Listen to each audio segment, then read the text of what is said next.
retour dans la rubrique des Market Movers. Et oui, des actions, il y en a des milliers, mais il y en a 3 que Bernard Prat-Desclaux, fondateur d'eWinWest et grand spécialiste des marchés, a choisi d'évoquer ce matin. Bernard Prat-Desclaux, bonjour d'abord et merci d'être avec nous.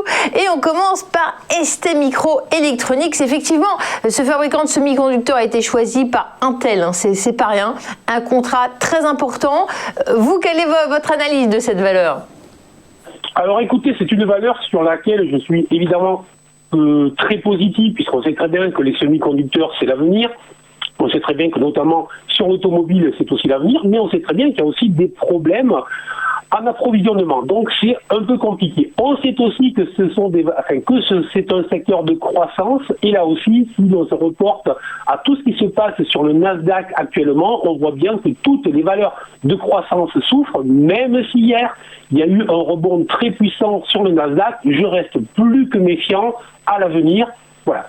Maintenant, soyons positifs, il faut être positif, sinon on n'investirait pas en bourse, mais on achèterait tous des livrets A et puis c'est tout.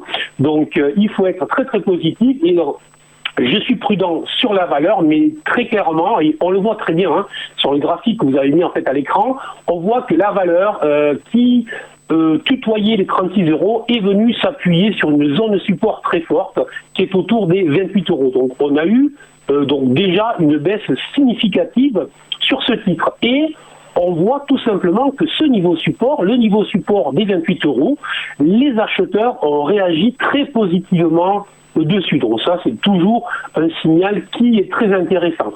Alors, il y a si l'on regarde, je vous ai fait 3 points verts et 1 point bleu, qui était en fait une oblique support qui tenait les cours depuis un certain nombre de mois.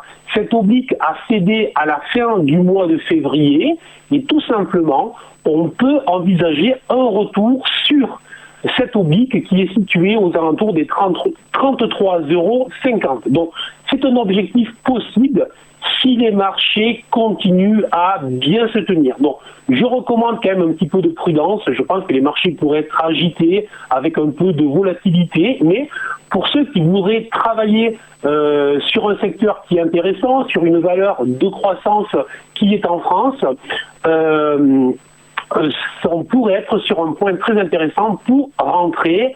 Attention, si l'on passait sous les 28 €, on est sur la moyenne mobile de 100, on est sur l'ancien haut de février 2020, donc l'ancien haut qu'on peut appeler avant la crise du Covid, donc mieux vaut éviter de franchir ce niveau des 28 €, ce serait à ce moment-là une alerte plus forte, plus sérieuse.